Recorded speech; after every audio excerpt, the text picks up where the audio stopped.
Citoyen TV, la chaîne de l'Afrique digne et de sa diaspora. Au sommaire, Diaspora, Panama Papers et pour finir, actualité en France. Commençons tout de suite avec la Diaspora, appel de Willy Blah. Africaine.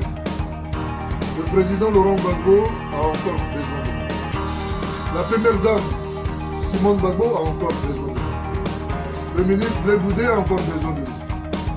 Tous les prisonniers politiques et militaires de Côte d'Ivoire ont encore besoin de nous. Mobilisons-nous pour eux. Mobilisons-nous pour la Côte d'Ivoire. Mobilisons-nous pour recouvrer nos libertés confisquées.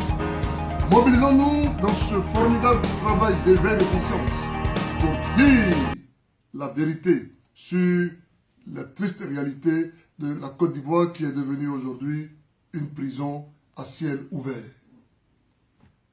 Chaque Ivoirien, chaque Africain doit prendre sa journée du mardi 19. C'est un jour où il y a ce qu'on appelle question au gouvernement. Tous les parlementaires viendront poser des questions au gouvernement. Eh bien, nous viendrons manifester devant l'Assemblée nationale le mardi 19 avril de 14h à 21h pour poser, nos questions aux parlementaires. Rendez-vous mardi 19 avril devant l'Assemblée nationale. C'est à ce prix, à ce sacrifice que nous devons nous soumettre. Nous devons tout faire pour faire libérer le président Laurent Gbagbo, qui seul pourra ramener la paix, qui seul pourra ramener la réconciliation, qui seul pourra continuer le travail de développement de notre pays. Vive la Côte d'Ivoire. Vive le président Laurent Gbagbo. Vive le combat dans lequel nous sommes engagés. Tout de suite, Panama Papers par Bonjour. Thierry Messan. Le Süddeutsche Zeitung vient de lancer l'affaire des Panama Papers. Il s'agit de 11,5 millions de fichiers informatiques qui ont été volés par des hackers extrêmement spécialisés au 4e cabinet d'avocats dans le monde chargé d'organiser des montages financiers. Alors la presse se régale des noms des uns et des autres sans avoir beaucoup d'informations sur ce qu'ils ont fait, puisque au premier abord, avoir une société au Panama, ça n'est pas un crime, c'est peut-être même tout à fait nécessaire pour mener des opérations commerciales. Mais nous n'allons pas rentrer dans ce débat stupide, nous allons essayer de comprendre pourquoi ces données sont arrivées illégalement dans le domaine public. Il faut savoir qu'en 2008, au moment où le président Obama arrivait à la Maison-Blanche, pendant même la période de transition, le président Obama a créé un comité économique qui s'est installé après la Maison-Blanche et qui était présidé non pas par un économiste, mais par une historienne de l'économie, Christina Romer.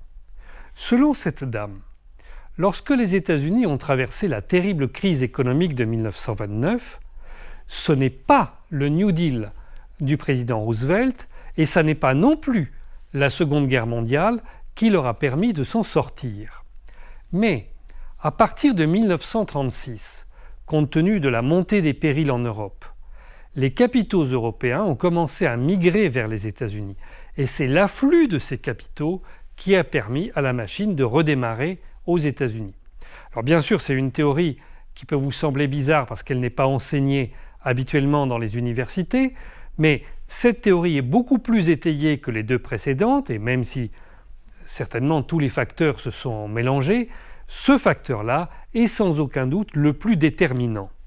Sur cette base, le président Obama, avec d'ailleurs des personnes de l'ancienne administration, a décidé d'organiser une perturbation, une déstabilisation politique de l'Union européenne, de manière à pousser les capitaux européens à aller s'investir aux États-Unis.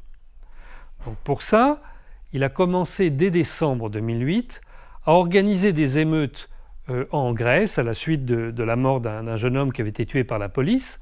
Et je me souviens très bien à l'époque d'avoir donné une interview à la radio grecque en disant « ça n'est que le début, il va se passer des choses très graves au plan économique et financier en Grèce pour faire fuir les capitaux ». Et 2 ans plus tard, vous avez eu la crise de l'euro en Grèce. Au moment où les États-Unis organisent cette déstabilisation économique et financière de l'Union européenne, ils doivent s'assurer que les capitaux ne vont pas fuir n'importe où dans le monde. Donc, ils ont simultanément organisé une lutte contre les paradis fiscaux non anglo-saxons. C'est très important. Donc, il y a eu des réunions du G8, du G20, et on a décidé que les paradis fiscaux, c'était très mal, qu'il fallait interdire tout ça, mettre des règles très fortes.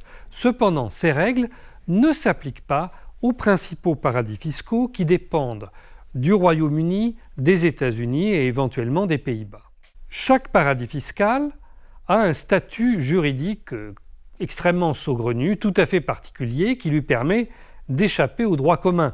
Par exemple, la City de Londres, qui est le premier paradis fiscal au monde, est un État indépendant au point de vue juridique, qui est rattaché à la couronne d'Angleterre. Et de ce fait, cet État indépendant a ses propres règles de fonctionnement, indépendamment de ce qui existe dans le Royaume-Uni. Ou encore, l'État du Delaware aux États-Unis est un paradis fiscal, même s'il est membre des États-Unis. Comme par hasard d'ailleurs, l'État du Delaware, c'est celui du vice-président Joe Biden. Bon, vous avez d'autres paradis fiscaux qui sont organisés comme ça. Par exemple, toujours dépendants du Royaume-Uni, les îles de Jersey et de Guernsey, qui sont des îles anglo-normandes, donc qui dépendent non pas du Royaume-Uni, mais de la duchesse de Normandie, c'est-à-dire de la reine d'Angleterre. Et donc, les îles anglo-normandes ne sont pas membres de l'Union européenne. Et vous en avez quantité d'autres.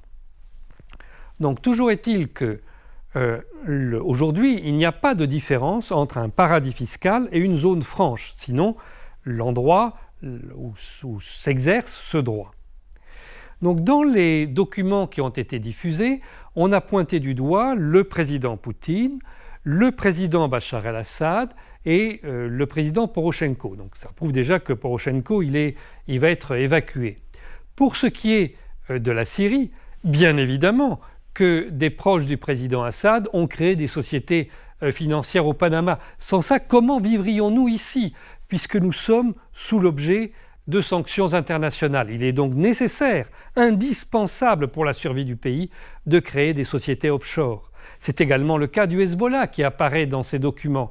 Comment le Hezbollah pourrait se financer s'il n'avait pas un large système de sociétés offshore? Donc tout ça, ça n'est qu'une manipulation médiatique de la part des États-Unis contre ceux qui osent les défier et éventuellement une manière de se débarrasser de quelques brebis galeuses comme le président Porochenko qui n'ont pas su tenir leur promesse. Et pour finir, actualité en France. Hollande recule sur la déchéance de nationalité, Cambadélis s'excuse, mais est-ce qu'il ne devrait pas d'abord s'excuser du mal qu'ils nous font chaque jour et partir?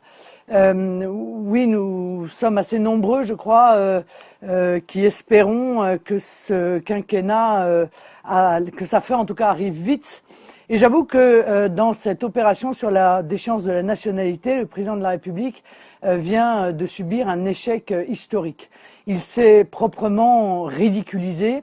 Il est d'ailleurs assez flagrant de s'apercevoir que, alors que 80% des Français sont contre la loi El Khomri, eh bien, il fait le forcing. Alors que, d'un autre côté, 90% des Français étaient pour la déchéance de nationalité. Et c'est là-dessus qu'il recule. Vous me direz, ça n'est pas la première, ni probablement la dernière reculade de François Hollande, qui aura fait une forme de quinquennat en marche arrière pendant de très nombreux mois. Alors, évidemment, c'est une preuve de faiblesse, c'est un signal de faiblesse qui est lancé d'ailleurs aux terroristes. Il est évident que la moindre des choses est évidemment de déchoir de la nationalité ceux qui sont auteurs ou complices d'actes terroristes sur notre sol, mais il y a beaucoup d'autres choses à faire, car en réalité on s'aperçoit que cette mesure, elle était plutôt symbolique. Ça permet de cacher l'inaction sur tout le reste. Les fichiers S, qu'est-ce qu'on en fait? Pour l'instant, ils ont l'air de pouvoir se promener tout à fait tranquillement. On aura appris au travers des attentats dont nous ou nos voisins d'ailleurs ont été victimes que ces gens se baladent dans Schengen parfaitement librement. Ils partent de Paris pour Bruxelles pour aller chercher des armes, ils reviennent, ils partent même en Syrie, ils reviennent pour aller s'entraîner dans des camps d'entraînement terroristes sans que, semble-t-il, personne ne soit informé de leurs faits et gestes. C'est quand même assez inquiétant, c'est le moins qu'on puisse dire. Et là, rien n'est dit par le gouvernement sur les mesures qui sont mises en œuvre pour pouvoir répondre à cette extraordinaire inquiétude. Rien n'est fait non plus pour résoudre le problème des zones de non-droit qui, depuis 20 ans, se multiplient dans notre pays. Ces zones, vous le savez, où la police ne rentre plus, où les pompiers ne rentrent plus, où même les médecins et les livreurs de pizza, d'ailleurs, ne rentrent plus non plus, tellement ils sont sous la coupe non seulement des fondamentalistes islamistes, mais aussi des mafias, les deux étant extraordinairement imbriqués selon les enquêtes qui sont effectuées. Rien non plus pour aller chercher les armes qui se cachent dans les banlieues. Cela fait 25 ans, je crois, que j'entends parler de ces caches d'armes. Chacun sait qu'elles existent, mais personne n'a respecté la promesse d'aller vider ces caves. Pas plus François Hollande que Nicolas Sarkozy. Je ne vais pas avoir la cruauté de vous rappeler l'histoire du Karcher, mais entre-temps, vous l'avez noté, rien n'a été fait. Contre les fondamentalismes, rien non plus. Une centaine de mosquées salafistes. Nous avons été une fois de plus les premiers au Front National à dénoncer ces mosquées salafistes en disant que c'était des endroits qui servaient en réalité presque de casernes de recrutement pour les futurs terroristes. Je crois qu'ils en ont fermé 3 sur la centaine détectée. Souvenez-vous que j'étais parti en Égypte il y a un certain nombre de mois. J'étais allé rencontrer l'université Al-Azhar, qui est très à la pointe de la lutte contre la radicalité, contre toutes les formes de radicalité fondamentaliste. J'étais revenu en disant qu'il m'apparaissait qu'il fallait d'ailleurs créer un travail de coordination avec eux, échanger les renseignements pour savoir exactement à qui l'on avait affaire. Tout ça évidemment n'a pas été fait et donc on laisse les fondamentalistes islamistes continuer leur épouvantable travail de recrutement des futurs terroristes dans le cadre d'une liberté qui leur est laissée quasiment totale. Bien sûr, la double peine n'a pas été touchée. Souvenez-vous, Nicolas Sarkozy nous avait supprimé cette entre guillemets double peine parce que c'est un terme que je trouvais tout à fait inapproprié et qui consistait à renvoyer chez eux les étrangers condamnés pour des délits graves ou des crimes sur notre territoire. Là encore, c'est une mesure absolument de bon sens que d'expulser des gens qui viennent chez nous pour commettre des délits et a fortiori pour commettre des crimes et a fortiori pour commettre des actes terroristes. Eh bien, merci Nicolas Sarkozy. Nous sommes donc obligés de continuer à les garder sur le territoire et accessoirement à les entretenir, bien entendu. Rien non plus en matière de renseignement. Tout le monde sait qu'il y a eu des décisions politiques qui ont été prises, qui ont entraîné la situation d'aveuglement en matière de renseignement que nous connaissons aujourd'hui. Le renseignement de proximité n'existe plus, les moyens ne sont pas donnés pour pouvoir aller savoir ce qui se passe, ce qui se dit. Eh bien, nous nous retrouvons aveuglés en réalité dans la lutte qui accessoirement n'est pas menée aujourd'hui véritablement contre non seulement le terrorisme, dont je rappelle une fois de plus que c'est l'arme, le terrorisme c'est le moyen, mais contre celui qui tient l'arme, c'est-à-dire l'idéologie du fondamentalisme islamiste qui essaime les victimes, non seulement en France, mais évidemment récemment à Bruxelles. Citoyen TV, la chaîne de l'Afrique digne et de sa diaspora.